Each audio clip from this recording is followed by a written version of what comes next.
Bien, bonjour à tous, bienvenue du coup pour, ce 8e webinaire maintenant de notre série sur la transformation digitale. Alors je laisse, encore une petite minute aux gens pour se connecter, mais maintenant vous avez l'habitude, on se voit toutes les 2 semaines maintenant, donc, merci aux plus fidèles d'entre vous que j'ai déjà, reconnus dans le chat. Alors aujourd'hui, effectivement, donc on va passer sur notre deuxième partie, sur le CRM qui est que un gros morceau, chez Zoho, vous commencez, à connaître. Où avec nous, il y aura donc, Gilles de notre partenaire Vivasoft qui va vous faire la présentation et je ne vous présente plus, voilà, Gilles qui se manifeste et je vous présente même plus Thomas qui est dans le chat, toujours fidèle au poste, avec vous. Donc je sais que vous êtes nombreux à connaître maintenant, encore une fois, je vous remercie pour votre fidélité. Donc je vous laisse aller prendre un café pendant que je résume pour, les personnes qui nous rejoindraient peut-être aujourd'hui, pour vous présenter la plateforme Showtime sur laquelle on est, où vous avez pris le chat en main, aucun souci à ce niveau-là évidemment. Mais nous avons un onglet pour les questions spécifiques, puisque comme ça nous permet bien de retrouver vos questions et d'être sûr d'y répondre. Donc n'hésitez pas à utiliser celui-ci plutôt que le chat pour être sûr qu'on ne perde pas votre question. Parce qu'il y aura Thomas pour y répondre, mais on a aussi une petite partie dédiée aux questions à la fin.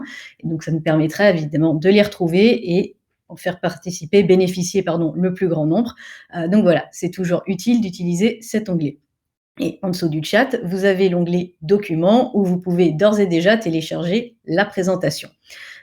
Donc exempt évidemment des slides comme celui-ci, spécialement conçu pour le direct. Évidemment, ce webinaire est enregistré. Vous aurez le replay. On vous enverra un mail dès qu'il sera sur notre chaîne YouTube où vous pouvez le retrouver.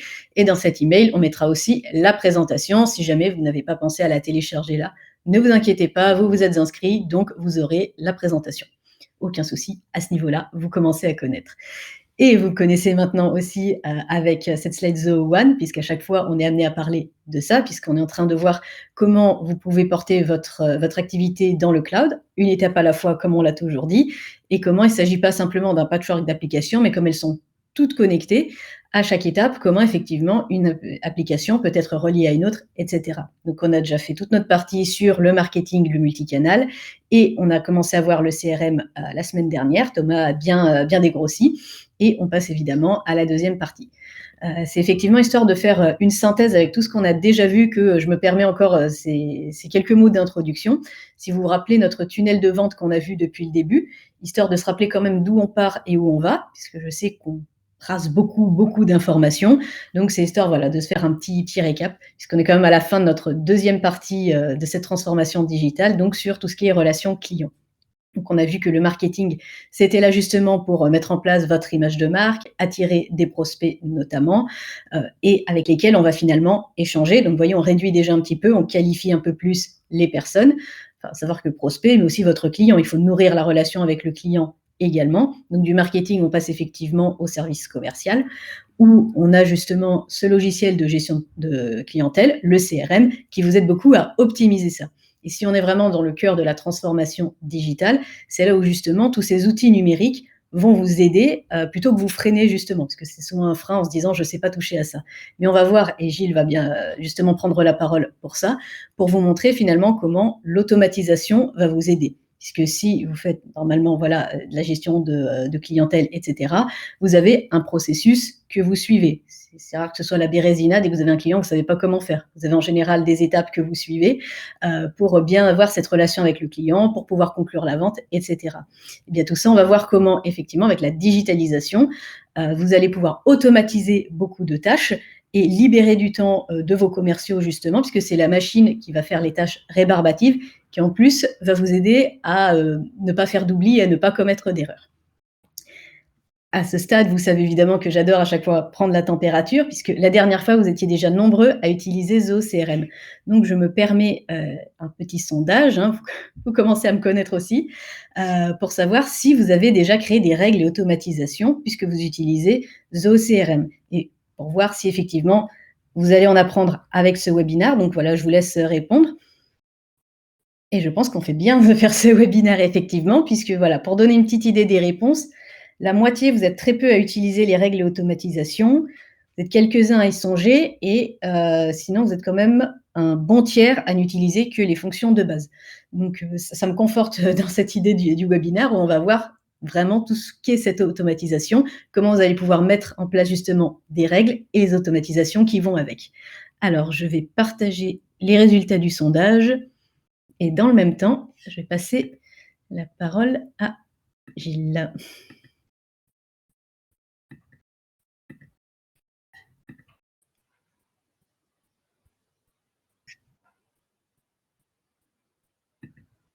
C'est bon, Gilles, tu as la parole. Eh bien, merci beaucoup Claire. Bonjour à tous et merci d'assister à ce webinaire effectivement où on va parler, comme Claire le disait, des automatisations dans nos CRM, qui est un petit peu la cerise sur le gâteau de l'outil d'une CRM. Alors, on va d'abord brosser le topo de pourquoi, quel est l'intérêt des automatisations dans une CRM, quels sont les différents moyens qui sont à votre disposition dans vos CRM pour aboutir à ces automatisations, et comment vont-elles vous faciliter la vie, bien sûr, et on clôturera ça par une démonstration en direct de ces automatisations. Alors, les intérêts des automatisations dans une CRM, eh bien, vous le voyez, ils sont multiples. Déjà, bien sûr, être plus réactif, voire proactif. On est tous confrontés, on est tous clients, un jour ou l'autre, et il est clair qu'on apprécie tous d'être servi rapidement, de ne pas attendre, d'avoir la bonne réponse au bon moment, le bon interlocuteur.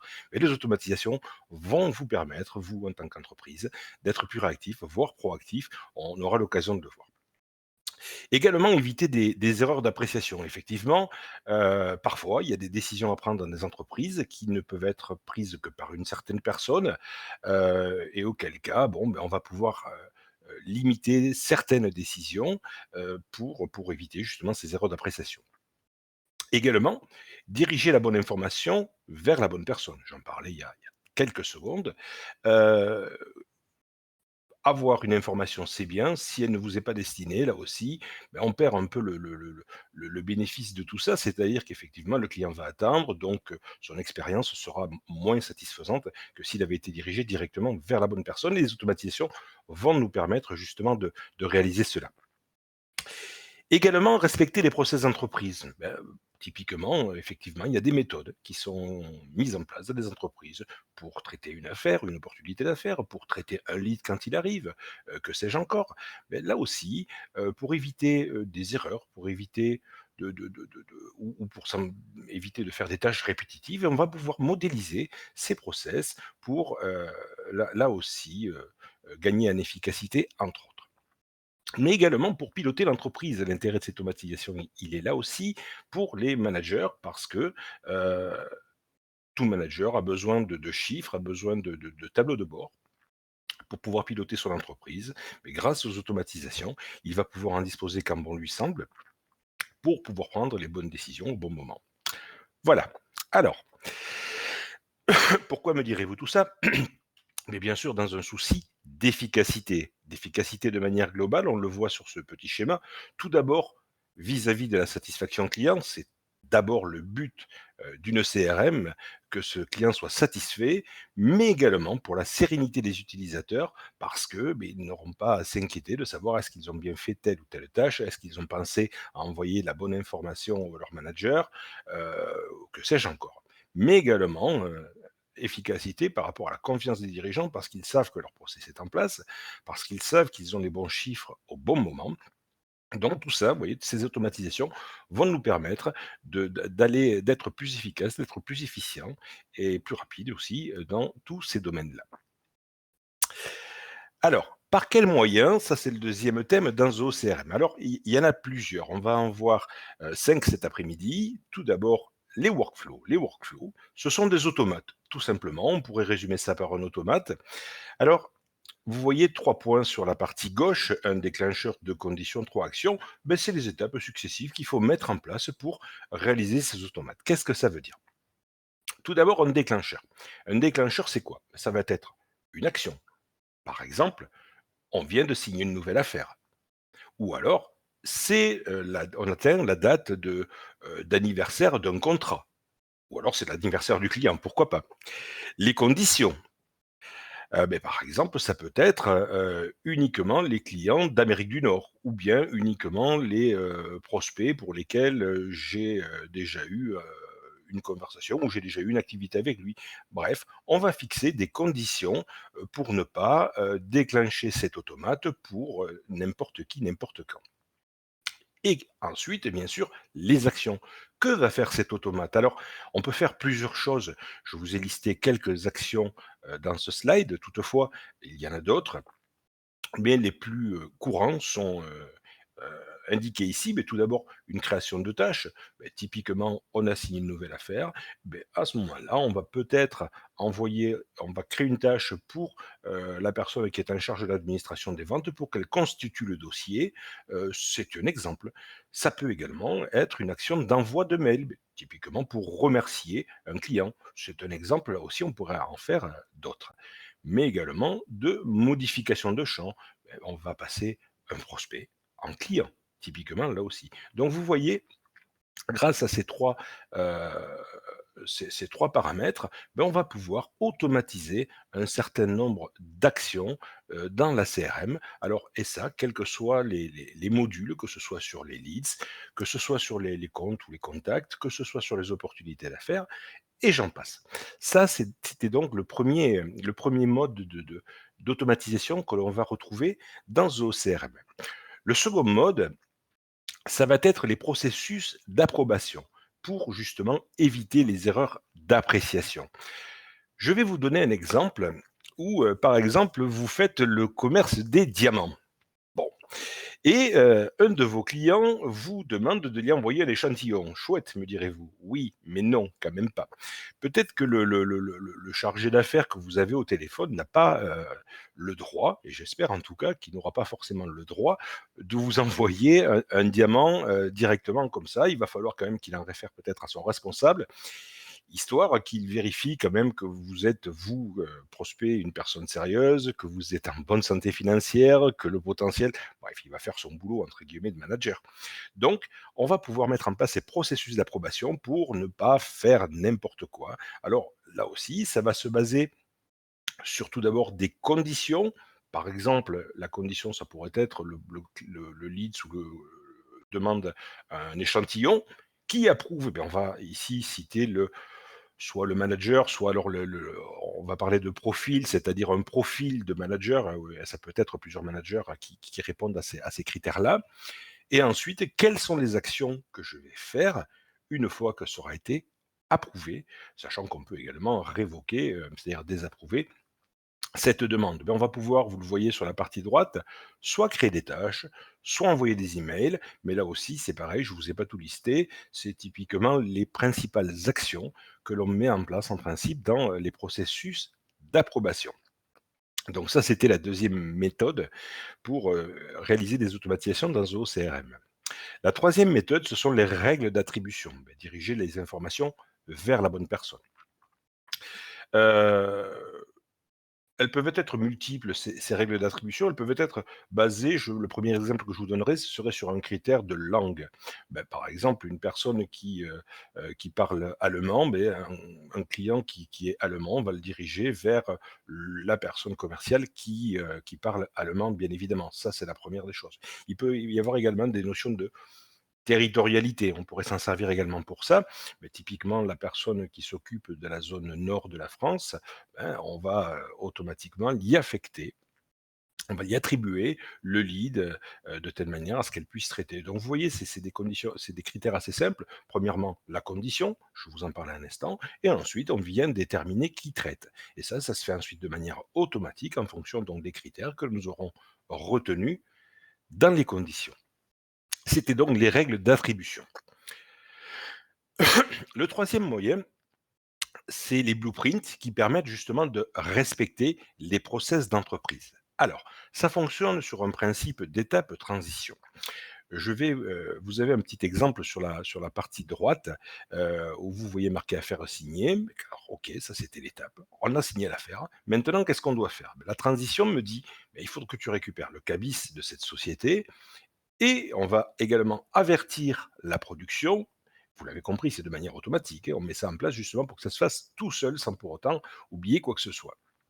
Donc on va avertir la production qu'ils vont avoir à fabriquer quelque chose pour répondre clairement aux clients. Ensuite, une fois que c'est fait, on va pouvoir passer à l'étape 2, qui sera le début de la fabrication. Et à ce moment-là, on peut imaginer qu'on va envoyer un mail au client pour lui dire que, ça y est, son produit est en train d'être fabriqué dans nos usines. Et là, des étapes, on peut en avoir autant que l'on souhaite. On verra ça tout à l'heure au cours de la démo. Donc ça, c'était donc le quatrième pôle que nous allons voir cet après-midi, donc les process d'entreprise, autrement appelés les blueprints. Le dernier point que nous allons voir cet après-midi, ce sont les planifications. Alors les planifications, comme son nom l'indique, c'est quelque chose qui va être fait de manière récurrente, que l'on va planifier. Et alors là, c'est très simple. Je vous parlais tout à l'heure dans mon préambule de que les managers, les responsables aient la bonne information au bon moment. Mais c'est typiquement le cas. On va construire un rapport qui va nous donner, par exemple, les affaires signées de la semaine. Donc ça, c'était donc la première étape de notre planification. La deuxième étape, c'est quand c'est que je veux, moi, manager, recevoir ce rapport? Par exemple, tous les vendredis, avant ma petite réunion du lundi, je veux être au courant des affaires qui ont été signées dans la semaine. Donc on va planifier ça de manière hebdomadaire, tous les vendredis à 17 heures, par exemple. Et pour qui? Bien évidemment, ce rapport qui aura été, créé, à qui veut-on, le diffuser? Bien sûr, les responsables commerciaux dans l'exemple dont je vous parle, mais ça pourrait être le PDG ou qui sais-je encore. Alors, on vient de parler de tout ça sur des aspects purement commerciaux, ça pourrait toucher bien évidemment, d'autres choses, hein, pour l'administration, des ventes, ou encore des quelques organisations que ce soit dans l'entreprise. Bien, alors on va arrêter la théorie et là, du coup, maintenant, on va passer plutôt, à la démonstration où on va regarder plusieurs cas concrets et comment ça fonctionne réellement dans la CRM. Vous allez voir, c'est très simple. Le temps de partager mon écran.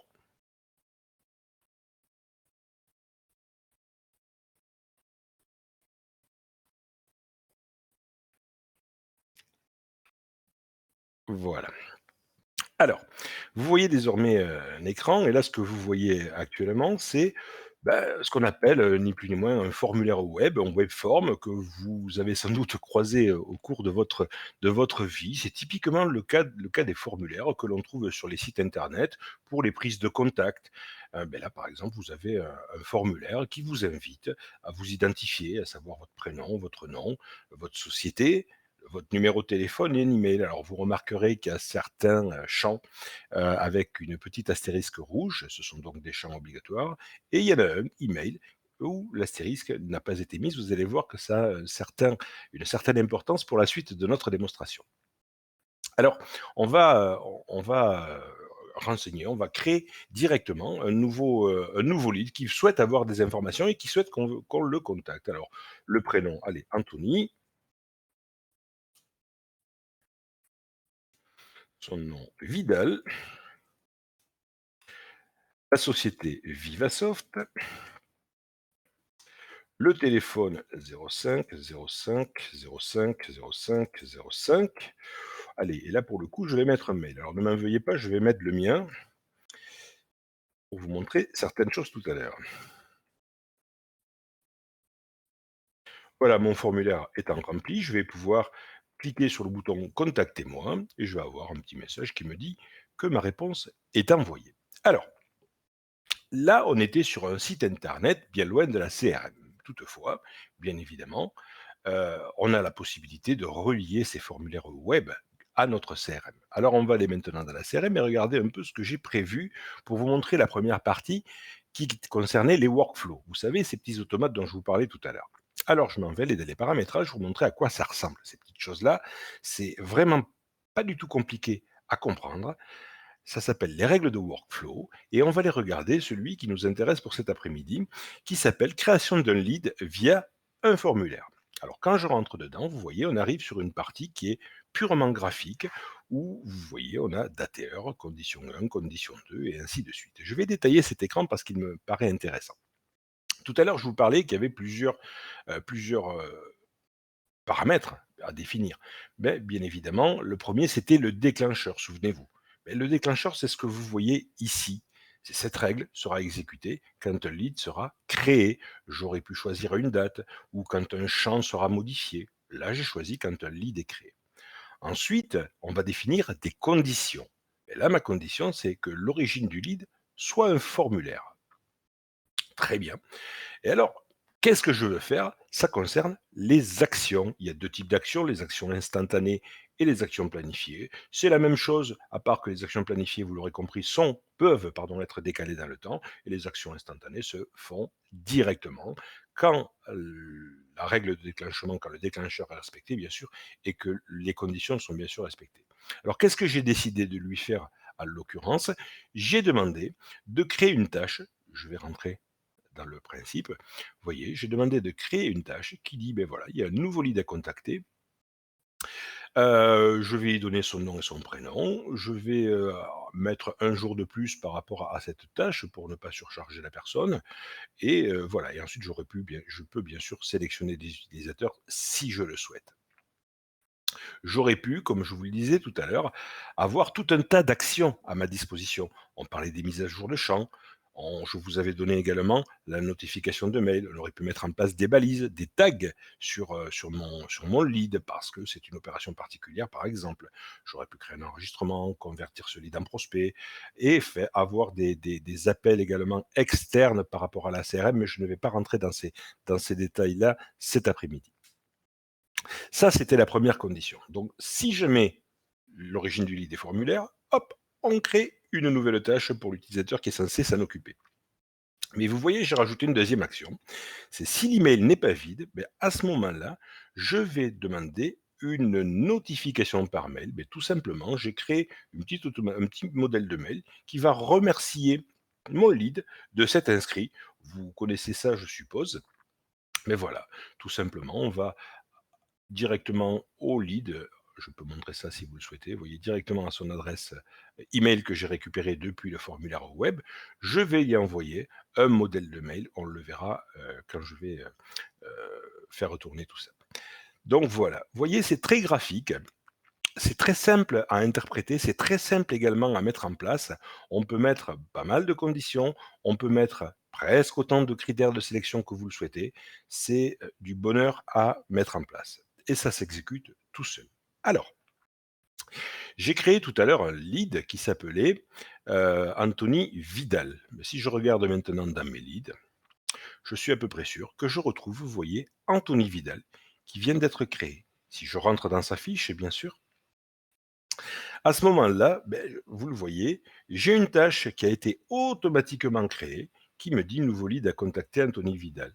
Alors, comme je suis la personne qui m'occupe des leads, si je retourne sur ma page d'accueil, je vais retrouver, vous voyez ici, dans ma liste des tâches à réaliser, pour demain, c'est ce qui était prévu, un nouveau lead à contacter. Donc je n'oublie pas mon lead et je peux être vraiment proactif. Et vous voyez, ça me soulage, je n'ai pas besoin d'aller vérifier ma base de données qui est liée à mon formulaire ou quoi que ce soit. C'est fait directement et vous n'avez pas à vous embêter. Je vous avais dit également que dans mon automatisation, si jamais on avait l'adresse mail, et c'est le cas, on va s'en assurer pour Anthony Vidal, si j'avais son adresse mail, à ce moment-là, et on la voilà, je voulais obligatoirement envoyer un email de remerciement à ce lead. Alors, je vais regarder ma boîte mail. Hop, à vive l'effet des mots, vous voyez. En principe, j'aurais dû recevoir un mail. Bon, c'est pas très grave, ça va peut-être arriver dans une poignée de secondes. On le regardera tout à l'heure. Toujours est-il qu'il aurait dû m'envoyer, ou j'aurais dû recevoir un mail basé sur un modèle qui ressemble à ça. On en profite pour regarder les modèles de mail. Remerciements.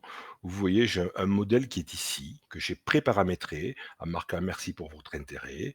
Je reprends la civilité, le prénom et le nom de mon lead et je marque toute l'équipe de Vivasoft. Je vous remercie chaleureusement pour l'intérêt que vous nous portez. Un conseiller vous contactera prochainement. À bientôt. C'est le mail que j'ai envoyé directement avec mon workflow. Donc voilà la première partie, les workflows pour les automatisations de la CRM. La deuxième partie de la CRM, ça va être, j'en ai parlé, les approbations. Je vous citais tout à l'heure l'exemple du diamantaire où un prospect lui demande l'échantillon avant de concrétiser une affaire. Bon, heu, on va considérer que c'est Michel Martin qui demande cet échantillon. Donc j'ai créé quelques champs, vous le verrez, et pour le webinaire et notamment un qui s'appelle «Demande échantillon». Quand je suis dans la fiche de mon prospect, de mon lead, je viens tout simplement cocher cette case. Ce prospect veut un échantillon. Et là, alors, je vais faire semblant hein, que je suis une autre personne, vous le comprenez bien. Mais on a pu remarquer malgré tout que j'ai déjà un petit cadenas ici, positionné sur le picto de Michel Martin, qui me dit: «Ah, attention, il est verrouillé».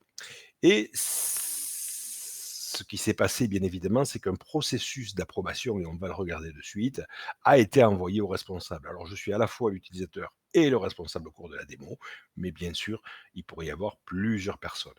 Vous voyez ici, j'ai bien en attente de votre approbation. Je ne vais pas y répondre de suite. Je vais vous montrer ces processus d'approbation. Là aussi, ça se paramètre toujours dans la partie paramétrage de Zoho CRM. Et à ce moment-là, vous avez les processus d'approbation qui sont ici. En rentrant dedans, vous voyez, j'ai créé un processus qui s'appelle demande d'échantillon et on va aller regarder à quoi ça ressemble. Allez, je rentre en modification. Et voilà, il y a trois parties. La première, c'est les conditions de sélection. Ben, quelles sont la règle? Moi, j'ai demandé que quand un échantillon, demande d'échantillon est sélectionné, qui doit approuver? Ça, c'est la deuxième partie. J'ai dit que c'était moi-même, bien évidemment. Je vais attribuer une tâche pour que je n'oublie pas ou que parce que je ne vais pas passer tous mes leads pour voir qui je dois approuver. Donc, je me suis automatiquement créé une tâche pour dire: «Ah, pense à approuver quelque chose» et ensuite la dernière partie, c'est qu'est-ce que je fais après l'approbation d'une part. Et là, par exemple, je vais envoyer un mail à l'utilisateur 1 qui m'a demandé l'approbation pour lui expliquer que, c'est bon, je l'ai approuvé. Et qu'est-ce que je fais en cas de rejet d'approbation? Et là aussi, c'est pareil. Je vais, envoyer une notification mail à la personne qui m'a demandé ça, pour lui notifier, mon refus d'approbation parce que le client ou le lead ne présente pas les garanties nécessaires pour qu'on lui envoie un échantillon. Donc revenons sur ma page d'accueil.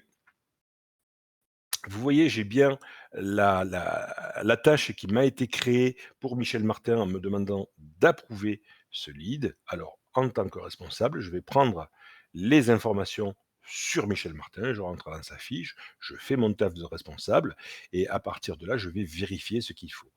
J'ai ici la possibilité, bien sûr, de répondre à cette approbation, soit en approuvant, ops, soit en rejetant. Pour le coup, je vais l'approuver et vous voyez, ça y est, c'est fait. Je peux mettre un petit commentaire, de vigilance, par exemple, pour l'utilisateur qui m'a demandé cette approbation ou pas, si c'est limpide et je clique sur «Approuver» et là, vous voyez, c'est pareil, on gagne en sérénité. Il n'y a pas des choses qui sont faites, pour lesquelles on n'était pas au courant. Si jamais vous avez des choses un peu, on va dire, sensibles et vous voulez absolument avoir, en tant que manager, la main dessus, une vision dessus, les règles d'approbation sont faites pour vous et elles vous faciliteront grandement la vie. Je vous parlais ensuite, pour passer à la troisième méthode d'automatisation, qui sont les règles d'attribution. Les règles d'attribution, on va aller regarder ça tout d'abord dans la partie paramétrage. Ça se passe ici. Alors, j'ai créé une règle d'attribution qui s'appelle attribution Delphine. Qu'est-ce qu'elle fait, cette règle d'attribution? Bon, vous allez voir, c'est très simple. Ici, tout simplement, je vais lui expliquer que si le continent est Amérique du Nord ou si le continent de mon lead sous-entendu, et pour l'instant on va travailler que sur les leads cet après-midi, continent est Amérique du Nord ou continent est Amérique du Sud, mais ce que je vais faire, je vais attribuer mon lead à Delphine la démo, tout simplement. Comment ça se traduit? Le continent, c'est quelque chose que j'ai créé dans un champ particulier que j'ai créé directement dans ma fiche des leads et tout simplement ici, si je vais dans ma section webinaire que j'ai créée et que je lui explique que ce lead fait partie de l'Amérique du Nord, j'aurais pu tout aussi bien, vous l'avez compris, choisir Amérique du Sud. Vous pouvez être sûr que ce lead vient d'être attribué ou sera attribué à Delphine la démo. C'était donc la troisième partie, la troisième automatisation possible de mettre en place dans Zoho CRM. C'est tout simple, mais ça permet de rediriger directement le bon lead vers la bonne personne. Et là aussi, c'est encore une fois de la réactivité et de la satisfaction client derrière tout ça. On va parler de quelque chose qui me plaît beaucoup, qui s'appelle les blueprints. Les blueprints, c'est pour les process d'entreprise. C'est la quatrième automatisation que je vous propose cet après-midi. Donc, les blueprints, c'est quelque chose qui va nous permettre, comme je vous le disais en préambule, de modéliser un process d'entreprise. Là, par exemple, nous avons modélisé le processus d'une entreprise pour la qualification d'un lead. Je vais rentrer dans ce processus pour vous montrer comment ça fonctionne. Alors vous voyez là aussi c'est assez graphique, ce qui permet à même des non-informaticiens de pouvoir, à la fois, comprendre ce qui se passe, mais également de créer, des nouveaux process ou de modifier un process existant parce qu'une entreprise s'avit et ce qui est vrai aujourd'hui, beh, peut-être que dans 6 mois ce ne sera plus vrai. Sait-on jamais, on pourrait avoir un nouveau virus qui nous frappe et il faudra se réadapter au niveau méthode de travail. Alors, blague à part, je vous disais que ça fonctionnait sur un principe d'étape et de transition. Les étapes sur l'écran que vous voyez, ce sont les éléments que vous voyez en blanc, par exemple non, par exemple non contacté, par exemple contacté, tentative de contact, lead perdu, préqualifié. Ça, ce sont les étapes. C'est-à-dire que effectivement, un lead, ben, au départ, il n'a, on va dire presque aucun, il est vierge de tout poil. Donc, ce qu'il faut qu'on fasse, c'est de la collecte d'informations. Ensuite, une fois qu'on aura collecté ces informations, ben, il passera en statut non contacté. Là, il y a 2 possibilités, par rapport à tout ça. C'est soit vous avez réussi à l'avoir, soit au téléphone, soit par mail, peu importe, soit alors vous n'avez pas réussi à l'avoir, vous avez fait une tentative de contact et auquel cas, il va falloir peut-être continuer un certain nombre de fois, on le verra. Il y a également, une fois que le contact est établi, il passe donc forcément au statut contacté et là, une fois qu'il est contacté, ben, ce lead, on peut dire que soit c'est un mauvais lead effectivement, il s'est un peu inscrit par erreur sur notre formulaire, ou alors il n'est pas intéressé par nos produits et services et auquel cas ce sera un lead perdu. Heu, ou alors, ben, à ce moment-là, il est intéressé par nos produits et ou nos services, ben, à ce moment-là, c'est un lead préqualifié et on va peut-être enclencher derrière un autre processus où, je sais pas, un commercial senior va prendre l'affaire en main, on va le voir.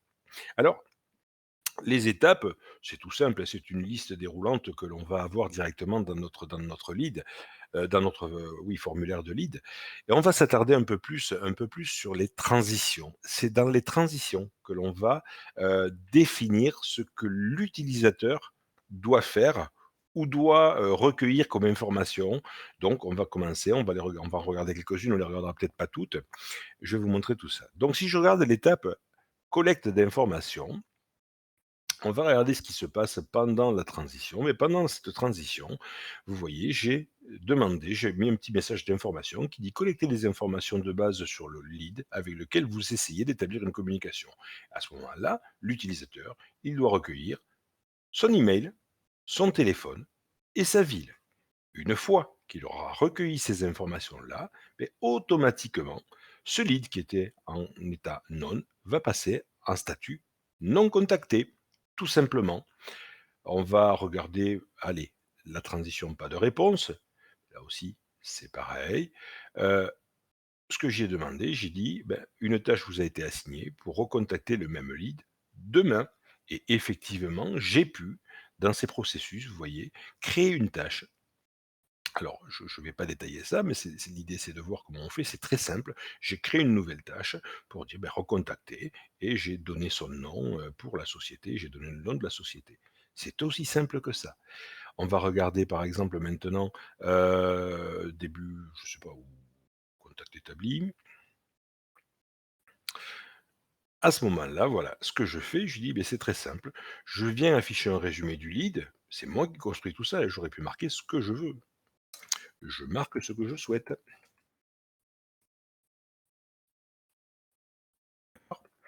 Donc, j'ai fait un petit résumé du lead et je lui demande de remplir des champs ci-dessous pour être aussi précis que possible, pour passer bien évidemment, avoir,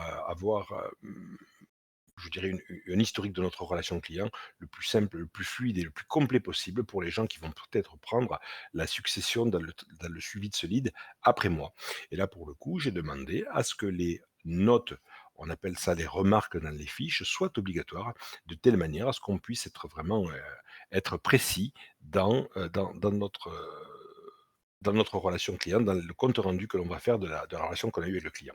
Alors vous voyez, c'est très simple. Encore une fois, on définit les étapes, on définit, tout simplement en tirant, hein, quand, par exemple, je veux aller d'un endroit à un autre, il me suffit tout simplement, vous voyez, de prendre ma flèche et de lui dire: «Je pourrais», même si c'est oups, si c'est un petit peu stupide, je pourrais lui dire: «Tu peux passer de none à contacter», si ça me chante, et je vais pouvoir créer une transition où là, c'est pareil, je vais lui donner un nom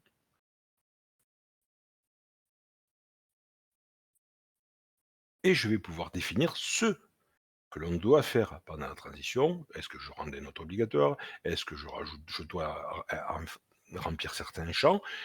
Après, qu'est-ce que je fais? Est-ce que je dois, faire des notifications par mail? Est-ce que je dois créer des tâches pour quelqu'un? Est-ce que je dois mettre à jour des champs? Alors vous voyez, l'avantage, c'est que là aussi, pour l'utilisateur, je vais supprimer cette transition et ainsi de suite. L'avantage de ces blueprints, l'avantage de ces process, c'est que justement, bah, l'utilisateur n'a plus à se soucier de: «Est-ce que j'ai oublié de faire ça? Ou est-ce que j'ai pas oublié de faire ça?» Ça, c'est d'une part, c'est un confort de travail extraordinaire, c'est pour ça que je parlais de sérénité d'utilisation pour les utilisateurs, mais c'est aussi un facteur de sérénité pour les managers parce qu'ils savent que leurs process seront respectés et que, voilà, il n'y a pas de possibilité de s'écarter, je dirais, du chemin. On a défini un process, on le respecte. Ça ne veut pas dire qu'on ne peut pas le modifier si la vie de l'entreprise évolue ou si, pour une raison X ou Y, il y a un nouveau, type de produit ou service qui est dans l'entreprise et il faudra peut-être modifier ce process en fonction peut-être du produit ou service, pour lequel on a ce lead. Alors on va regarder comment ça se traduit directement dans la fiche d'un lead. Je ne vais pas enregistrer mes informations. On va reprendre Anthony Vidal et on va regarder qu'est-ce qui se passe. Mais vous voyez tout à fait en haut là, c'est ici que vous avez les informations concernant votre process. Votre process vous dit, ben voilà, là pour l'instant, ce que tu dois faire, toi, utilisateur, c'est collecter de l'information. Donc, ben, il me suffit tout simplement de cliquer sur le bouton. Et là, on va devoir renseigner les champs, bien sûr, qui sont vides, en fonction de ce que moi, manager, j'ai décidé dans mon blueprint. Ben, vide. Alors, à mon accent, vous avez compris, je viens du Nord, donc Toulouse, et j'enregistre. Ça y est, j'ai terminé ma 1re transition. Donc vous voyez, mon lead passe en statut non contacté, c'est bien ce qu'on avait prévu.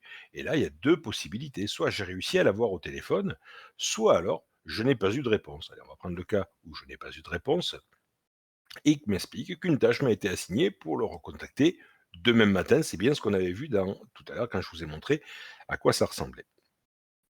Et on peut le voir ici, pour le 19 février, une tâche vient de m'être créée, recontacter Vidal pour Vivasoft. C'est parfait. Alors, je ne vais pas marquer nouvelle tentative, on va passer directement à contact établi. Et là, c'est pareil, vous voyez, j'ai bien mon résumé de ce que j'ai demandé tout à l'heure. Et également, on avait demandé à ce que les remarques soient obligatoires,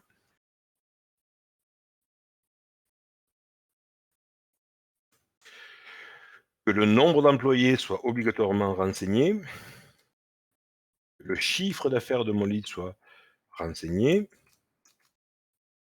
et que son secteur d'activité soit renseigné également. J'enregistre, vous voyez, je ne peux rien louper. Si jamais il y en a un que j'enlève, il va m'envoyer balader en me disant: «Niet, je n'ai pas fini ma transition», et on voit bien que j'ai une barre de progression ici qui me dit: «Ben non, on va pas pouvoir passer à la transition, suivante. On n'a pas tout à fait fini». Donc il me suffit de recliquer bien sûr pour venir remplir ce qui m'intéresse et de cliquer sur enregistrer, et là bien sûr on va directement, passer à l'étape suivante où il vous propose 3 possibilités. C'était les 3 branches que nous avions tout à l'heure dans notre modèle graphique. On va dire qu'il est intéressé, donc on va démarrer un engagement, et là aussi c'est pareil, intéressé, gré pour Zoan. Oh, mais je le comprends. Voilà, et là, on va pouvoir, Ensuite, créer une nouvelle tâche pour dire: «Ben voilà, il va falloir suivre maintenant, Vidal pour Vivasoft parce qu'effectivement il est intéressé par Zoan, selon le sacro-saint principe, premièrement, donc qu'il faut battre le fer tant qu'il est chaud». Ça, c'est la deuxième première chose et deuxièmement, encore une fois, pour la satisfaction de votre client, c'est mieux de s'en occuper rapidement quand il manifeste le moindre intérêt. Donc voilà, on a fait le tour pour l'instant des blueprints. Et on va regarder la dernière possibilité d'automatisation, qui est en fait les planifications. Je vous parlais tout à l'heure qu'il était intéressant aussi que les managers aient l'information qui leur convient au bon moment pour pouvoir prendre des décisions. Je vous avais pris l'exemple des, des opportunités d'affaires, qui avaient été signées dans la semaine. Au cours de cette démo, je vais vous en proposer une autre. Vous comprenez bien là aussi qu'un prospect, pour lequel on ne l'a pas déclaré comme prospect perdu et qu'on n'a pas recontacté depuis plus de 6 mois, c'est qu'il y a forcément un trou dans la raquette.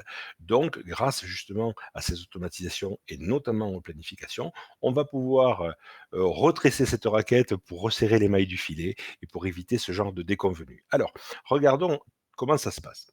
Vous l'aurez compris, ça se passe dans la partie paramétrage. Premièrement, on va, pardonnez-moi, je vous dis des bêtises, ça se passe d'abord dans la partie rapport. C'est l'émotion, ne cherchez pas.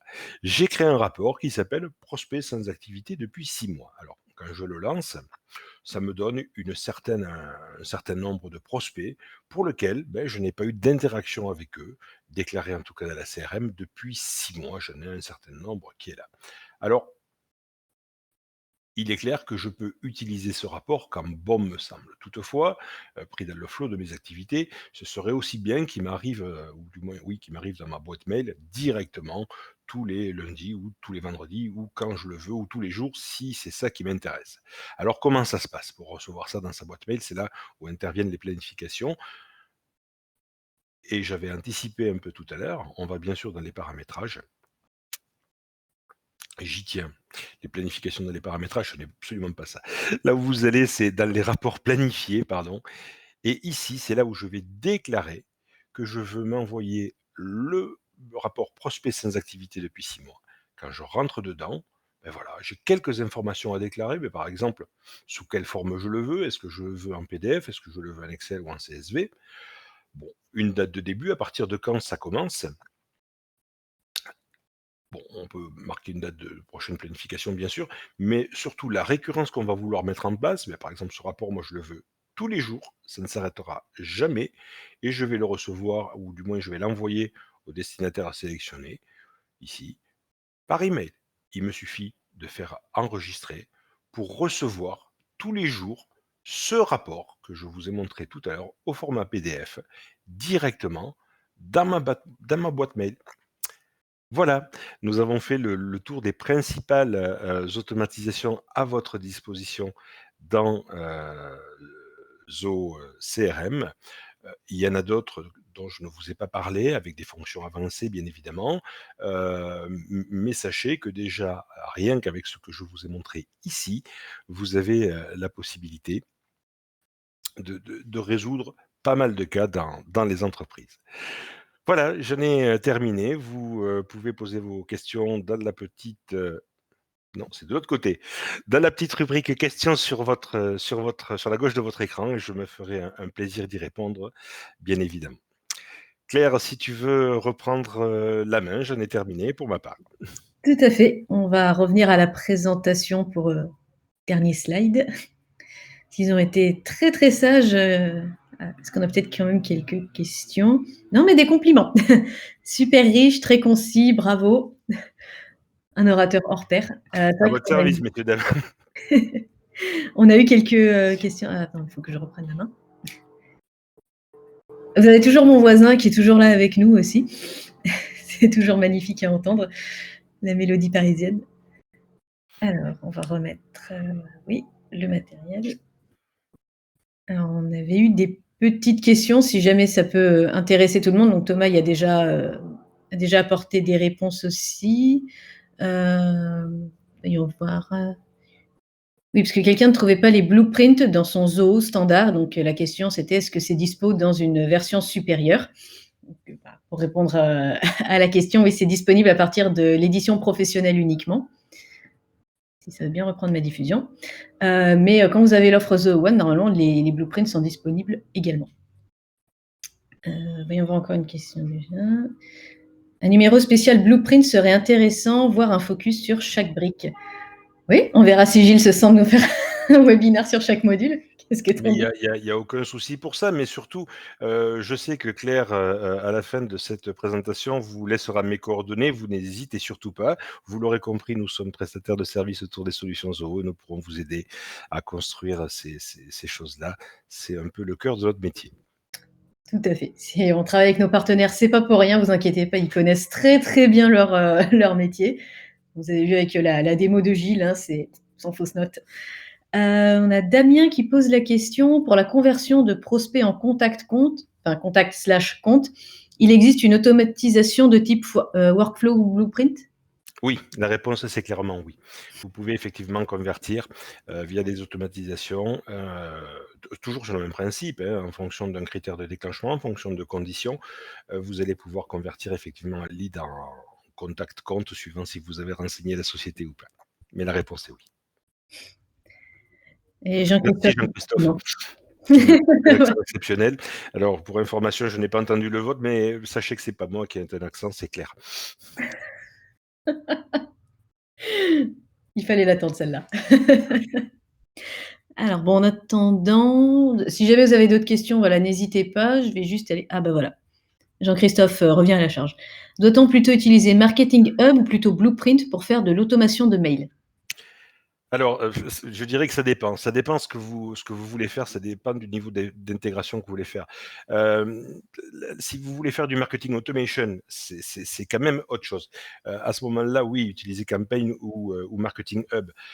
Ça dépend vraiment du cas, de ce que vous souhaitez faire. Si c'est juste pour envoyer un petit mail, non, vous n'avez pas besoin de Marketing Hub. Si ensuite, quand même, il y a des choses un peu plus complexes, à mettre en œuvre, on se dirigera soit vers Campaign, soit vers Marketing Hub, effectivement. Mail spécifique au cliqueur de Mail Campaign. Je ne sais pas, mail spécifique au cliqueur de Mail Campaign, à ce moment-là et traitez ça dans les automations de campaign. C'est encore à mon avis la meilleure des solutions. OK. Avec plaisir. Attends, je termine avec ma super dernière slide. Donc, les coordonnées, donc de Gilles, si vous souhaitez le contacter, donc, mail, téléphone, internet, ils ont même leur compte Twitter. Donc voilà, les coordonnées de Vivasoft, si vous souhaitez, voilà, avoir, vraiment, on va dire une prise en charge vraiment de tout votre projet, le suivi et tout ce qui s'ensuit. Et vous avez Oui, vu, alors Gilles pour connaît son reprendre et domaine. pour finir quand même de nous présenter, Oui. effectivement, Claire l'a bien dit, nous sommes partenaires Zoho depuis un certain nombre d'années maintenant et notre métier, nous, c'est d'apporter un panel de services justement autour des solutions Zoho, comme par exemple l'analyse des besoins, l'analyse des projets, pourquoi pas des audits pour des cas complexes. Ça va être également la possibilité de paramétrer pour vous les applications Zoho pour qu'elles répondent bien sûr à vos besoins. Ça va être également la possibilité chez Vivasoft de faire du développement spécifique pour mettre en relation les solutions Zoho avec un ERP par exemple, ou des systèmes de production et bien sûr la formation des utilisateurs jusqu'à vous fournir un support, entre autres avec moi, pour les plus malchanceux, en français et chez Vivasoft et avec un léger accent du sud. Voilà, vous savez tout. Voilà, c'est la touche de soleil en plus pendant le pendant C'est surfait, l'intégration. tu sais Claire, le climat dans le sud-ouest actuellement, hein. Tu veux voir la pluie à Paris? Non. Voilà. Donc si vous voulez un accent chantant, allez avec Microsoft. Oui, alors on intervient aussi pas que dans le sud-ouest, on intervient sur le territoire national, bien Ah sûr. bah, on vend le cloud quand Et même, aussi donc à Paris. en plus, voilà, on est dans le cloud, donc évidemment, voilà, des visios, tout ce que vous voulez. Il connaît les outils Zoho, vous inquiétez pas pour ça. Et évidemment, moi, je vous remets nos coordonnées, de Zoho France si vous souhaitez nous contacter, donc notre adresse email, le compte Twitter, la chaîne YouTube sur laquelle vous avez évidemment, le replay de tous nos webinaires, incluant celui-ci. Et on a lancé évidemment, je vous présente comme ça en même temps, Zoho Community en français. Donc un forum, une base de connaissances où voilà, nos équipes maintenant vous font des articles en français pour vous aider à comprendre l'environnement et l'écosystème Zoho. on n'a jamais trop de ressources. Donc, je vous invite toujours évidemment à voir notre site simplement de Zoho, le site de Zoho One évidemment, et le site de Zoho CRM. Dans une autre slide, je vous ai aussi mis, voilà, pour aller plus loin, un petit peu les pages d'aide, notamment de Zoho CRM, et la page aussi sur les automatisations. Voilà, si vous voulez un petit peu prendre le temps de digérer, de le voir à l'écrit, voilà, pour voir un petit peu tout ça. Et évidemment, comme d'habitude, je vous annonce nos prochains webinaires parce qu'on termine notre série sur tout ce qui est relations clients. Mais du coup, on entame maintenant notre troisième série sur tout ce qui va être vraiment la productivité interne. Donc, on a vu tout notre aspect marketing, donc finalement tout cet aspect relation client, qui soit marketing ou commercial. Et là, on va vraiment voir tous ces outils de bureautique pour que vous puissiez travailler voilà, de manière fluide, avec toujours cette fluidité de la donnée qui nous tient à cœur dans les produits Zoho. Donc, ça va être toute la suite bureautique et ses spécificités du fait qu'elle est en cloud. Donc, ce sera ma collègue Kinjal qui sera là. Je serai également là. Thomas aussi, vous avez l'habitude de nous voir maintenant. Et WorkDrive, qui est aussi donc notre drive d'entreprise où vous pourrez justement ranger tous ces documents en cloud. Et évidemment, je vous invite à voir la page entière avec les 4 webinars pour les 2 prochains mois. S'il y a encore des dernières questions, non, on dirait que c'est bon, tout le monde est au clair maintenant avec ça. C'est parfait. Alors, il va simplement nous rester à conclure, où moi je vous remercie vraiment, de votre attention. Merci de votre fidélité. On en est déjà au 8e webinaire, comme je le disais. Merci à Gilles, pour son intervention, qui nous a fait une démo, voilà, impeccable. Merci à vous pour vos questions. Et il ne me reste plus qu'à vous souhaiter une excellente journée et je vous envoie l'email, au plus tôt ce soir. Merci à tous. Au revoir. Au revoir.